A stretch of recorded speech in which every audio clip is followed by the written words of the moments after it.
pas de guerre, Seigneur. Nous voulons te remercier, Seigneur, parce que tu as fait, Seigneur, pour nous, Seigneur. Nous te faisons merci, Seigneur. Toi seul, toi seul est digne de recevoir, oh oui, merci, toi seul est digne. Merci, Seigneur. Sans Jésus, sans Jésus, merci pour la vie. Merci pour la vie que tu as fait, Seigneur. Pour la vie de nos parents, Seigneur, pour la santé, Seigneur, éternel, tu es celui qui me fait du bien, éternel. Tu me gardes et tu as aussi gardé mes parents. Personne ne t'a gardé mes frères et sœurs. Jésus, je bénis ton nom. Merci à Seigneur. Que tout l'honneur et toute la gloire à toi, Seigneur. T'invitons, Seigneur. Au nom de Jésus. Amen. Amen.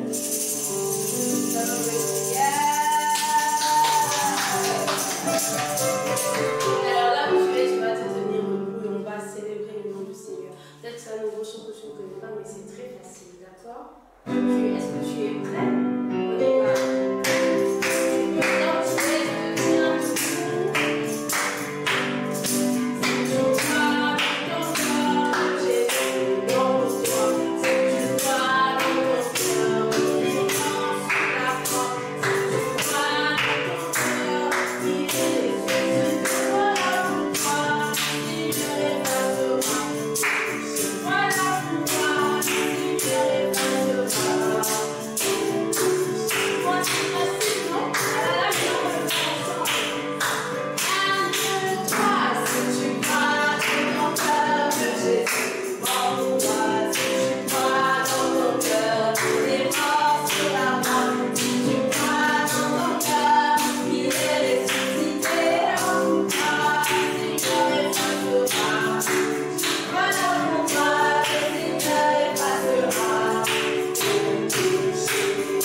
On y va.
On allait continuer dans la journée, danser un peu. Peut-être à la fin, on va danser encore un peu.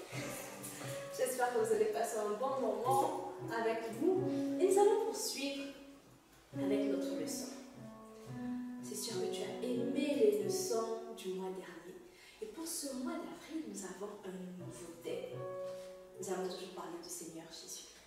Et le thème de ce mois est Jésus, mon Sauveur et mon Seigneur, de la mort à la vie. Amen. Je pense que tu sais de quoi nous allons parler durant ce mois. Nous allons parler de la Pâque. Et on reviendra toujours pour dire que la Pâque, la fête de Pâques, ce n'est pas le fait d'avoir des œufs de Pâques, du chocolat, qu'il y a beaucoup de surprises, il y a un lapin qui vient, il y a beaucoup de choses autour de cette histoire. Mais réellement, durant ce mois, nous allons parler de la Pâque selon Dieu. Pas selon ce que nous voyons à la télévision, dans les cultures, non. Nous allons parler de Jésus. Et aujourd'hui, le titre c'est « Il n'a rien fait de mal ». Et nous parlons de notre Seigneur Jésus. Il est venu sur la terre, nous l'avons chanté. Il a guéri les malades. Il a multiplié les 5 pains et les 2 poissons. On était contents. Amen, nous avons mangé, nous étions rassasiés. Sauf que les choses ne se passeront pas toujours d'un bon côté pour Jésus. Alors qu'il était sur la montagne de Gethsémani, avec l'apôtre Pierre, Jacques et Jean, Judas va venir. Et il va embrasser Jésus, va prendre Jésus dans ses bras. Mais on savait, du moins Jésus savait que Judas était venu pour le trahir. Et Judas n'était pas seul. Il y avait des soldats avec lui. Lorsqu'on vient pour rendre visite à quelqu'un, on ne vient pas avec des soldats, on ne vient pas avec des militaires. Surtout si on vient pour prier, normalement. Ils étaient venus pour arrêter Jésus. Et nous allons nous poser la question. Pourquoi arrêter Jésus? Il a fait du bien aux gens, il a guéri, il a ressuscité des morts. Pourquoi allons-nous arrêter Jésus? Vous allez me dire, mais Tata, pourquoi on va arrêter Jésus? Pourtant, il n'a rien fait de mal. Pourtant, il n'a jamais péché. Il a toujours fait du bien. Mais malgré cela, on vient arrêter Jésus. Et on va emmener Jésus devant les chefs religieux juifs, devant des prêtres, devant de grandes autorités. Et on va dire de fausses accusations contre Jésus, juste pour condamner Jésus, pour qu'il meure, alors qu'il n'a rien fait. La Bible nous dit que le salaire du péché, c'est la mort. Mais Jésus n'a pas péché. Et pourquoi alors il va mourir? Pourquoi il va mourir? Comme je pouvais vous le dire, il y avait l'apôtre Pierre qui était là. Sauf que l'apôtre Pierre va fuir et puis va suivre Jésus au loin. Et bien avant ces moments, le Seigneur Jésus avait dit à Pierre que toi, Pierre, tu me renieras. Hey, il a fait non. S'il était d'une certaine nationalité, il a dit au nom de Dieu, moi, je ne peux pas te renier. Moi, non. Je t'aime trop, Jésus, je suis fidèle. Seigneur, toi, c'est moi. Oui, on dit souvent des choses. Non, tu es mon ami, je ne peux pas t'abandonner. Mais là, l'apôtre Pierre a abandonné Jésus.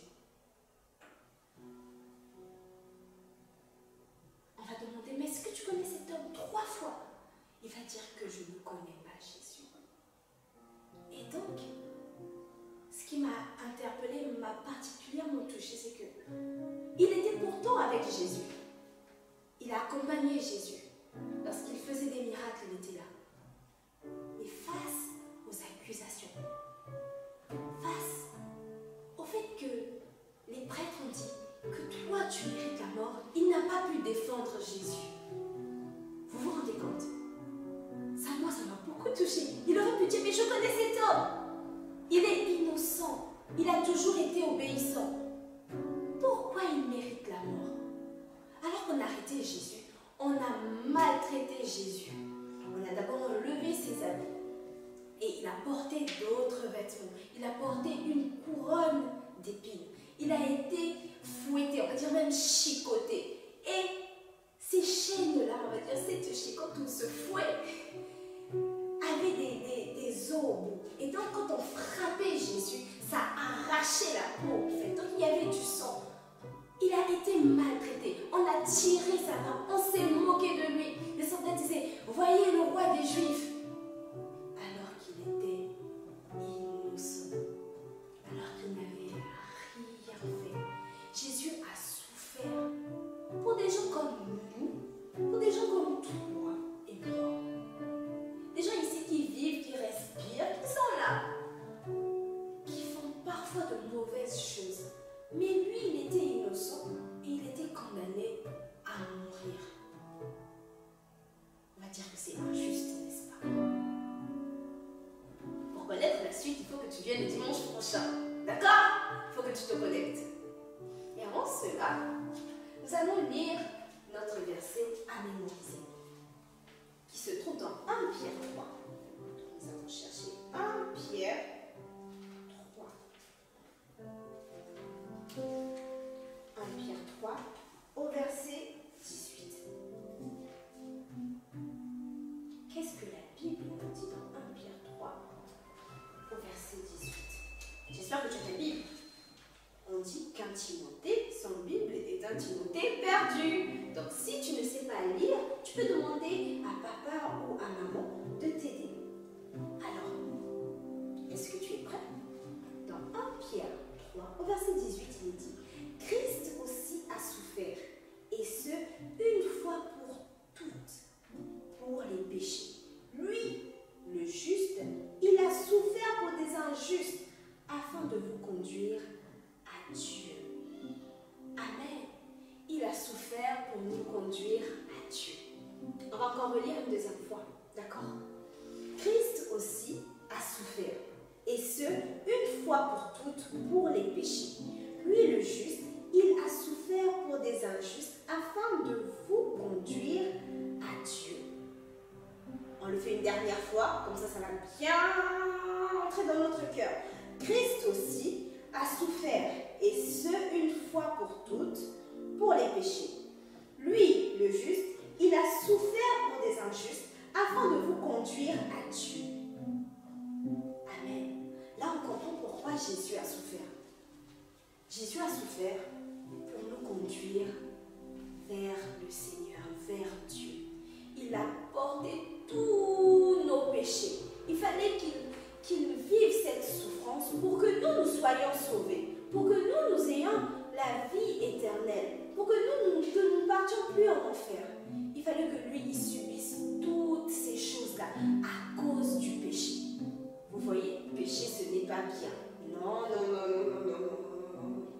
Même si tu ne vois pas, tu ne vis pas, je vais dire ça comme ça physiquement, on ne te frappe pas, mais le péché, c'est quelque chose de mauvais.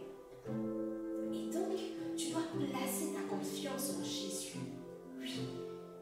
Parce que lui, il n'a pas péché. Si tu veux être sauvé, tu as besoin de placer ta confiance en lui.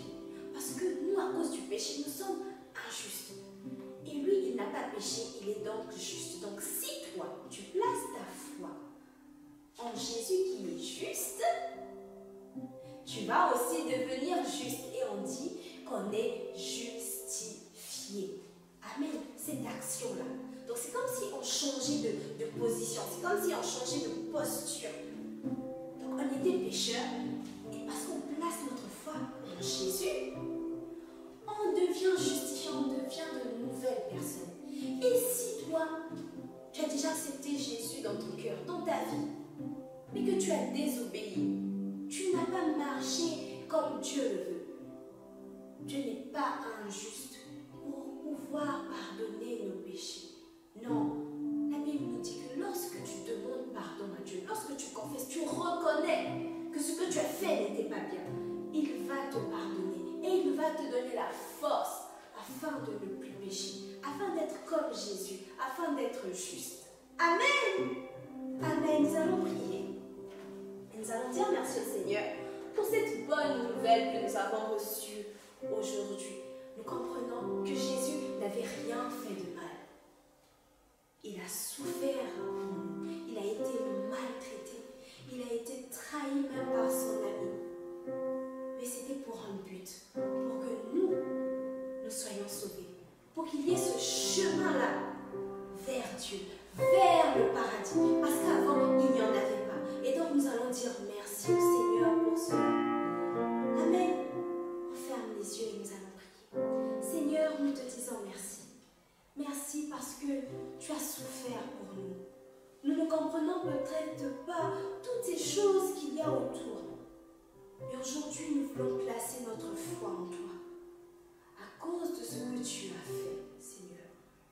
Nous voulons croire que par toi nous sommes sauvés.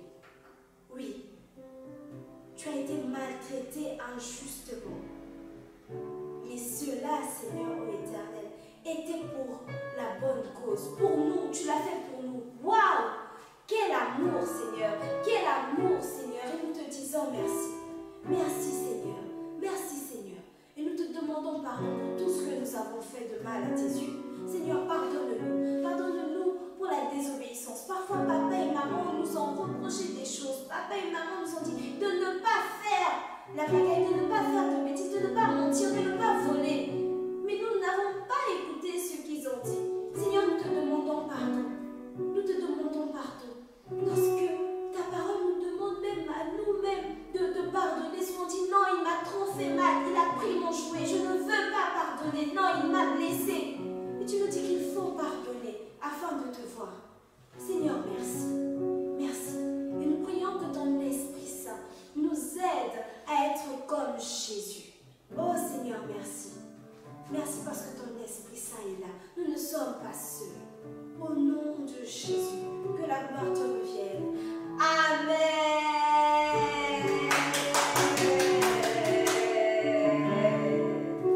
Amen. J'espère que tu as passé un bon moment avec nous. Nous allons t'afficher tous les passages où tu pourras retrouver l'histoire de Jésus, ce que j'ai raconté. Il y en a dans Matthieu, il y en a dans Marc et dans Luc. Donc il y aura les versets qui seront affichés pour que tu lises tranquillement avec papa et maman ou quelqu'un d'autre, avec ton grand frère ou ta grande soeur, pour mieux comprendre ce qui s'est passé. Amen. On se voit dimanche prochain. N'oublie pas, il y a une